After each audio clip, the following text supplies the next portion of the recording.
It's the sure sign of a good time. The just right taste of Bud Light. Here we go.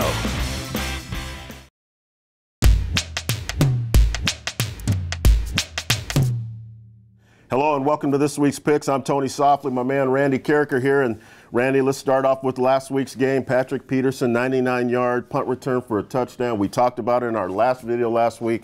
Was that guy electrifying or what? He was fantastic, and we sure did. We mentioned that that's one of the guys that you didn't want to have touch the ball, and the Rams let him touch the ball. And whether you're kicking it from your own one or you're kicking it from the 40 and he's catching it at the 1, you always have to assume that a guy like that is going to catch the ball and touch the ball. And you just can't have him touching the ball, because when you allow him to touch the ball, what happens happened. Hey, you know what? Let's talk about the Cleveland Browns as the Rams go to face those guys up there. You know what?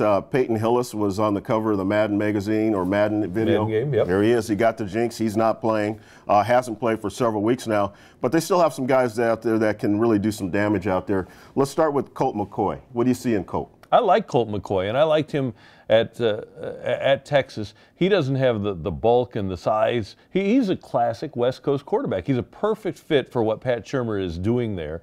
He gets the ball out quickly. Their offensive line is not stellar. They have one great player at left tackle in Joe Thomas, and a pretty good player in their center, Alex Mack. Otherwise, they're pretty ordinary. But he's been able to kind of work around that, get the ball out quickly, and do a pretty good job with, like Sam Bradford, a limited group of wide receivers. Yeah, I think a limited group of wide receivers. What I like about Colt McCoy, he extends the plays outside the pocket. He never gives up. His eyes are always downfield.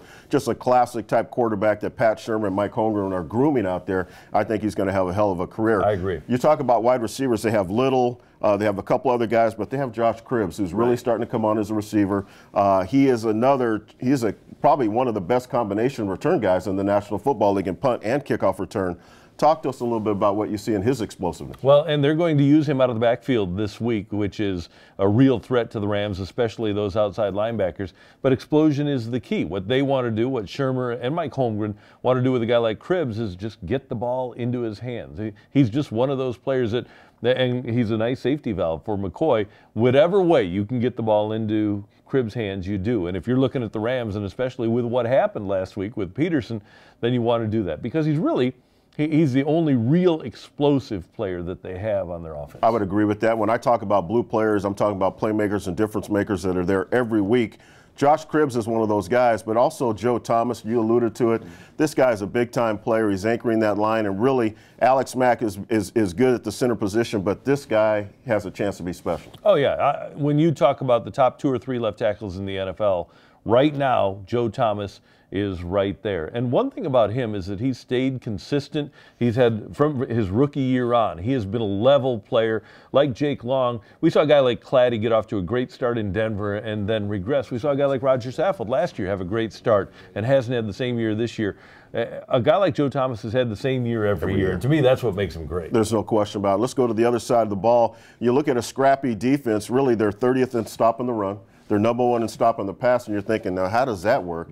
But really, you look at the film, and it's really a little misleading, because they've gotten behind in games where teams have started to pound the ball on them a little bit. This defense is a little bit more sturdy. It's a little bit more aggressive than people are giving it credit for. Yeah, and it's the one thing, though, that the Rams do really well, and that's pound the ball with Steven Jackson. I think they are susceptible to that. They aren't a big-name defense, but they're very well coached. Dick Duran is a great defensive coordinator and gets the most out of his talent on defense. He's done it wherever he's been.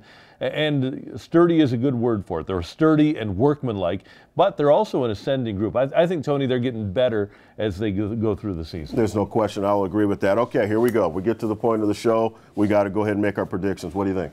Well, until the Rams win a road game, I'm going to have trouble picking them. And I don't think Cleveland is a great or an unbeatable team by any stretch. But the Rams have so much trouble scoring touchdowns. I think they'll only score 1, and I think Cleveland will win this game 13-7. You know, I'm going to see it a little bit different. I think that the Rams are going to pound the ball on this defense. I think Browns are going to come with a nice attack, a nice package. The thing that makes this really interesting is Pat Shurmur and Ken Flagel. They know each other's game plan strategy. They know how they game plan, how they practice, and kind of what they do in games. So this is really going to be an interesting matchup.